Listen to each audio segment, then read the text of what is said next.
15-ci əsrdən etibarən Litva bugünkü Polşanın əcdad dövləti olan Lexistanla birləşdi. O zaman Avropanın ən güclü dövlətlərindən biri sayılan Lexistan Litvanın ayaqda qalmasını və Balt soyunun davam etməsini təmin etdi. Amma 18-ci əsrlərdə Ruslar həm Lexistanı, həm də Litvanı qorxulu günlərlə üz-üzə qoydu və bu imperiyalar tənəzzülə uğradı. Bu dövrdən sonra Rus işğallarına məğlub olan Litvalılar 1918-ci ildə müstəqilliklərini elan etsələr də Sovet işğalından qurtula bilmədilər.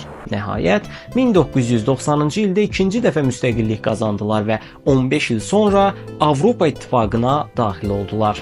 Ölkənin təxminən 3 milyon nəfər əhalisi var və ən böyük şəhəri Vilniusdur. Vilniusdan əlavə 103 şəhəri olan bu ölkədə hər coğrafi bölgənin özünün paytaxtı var.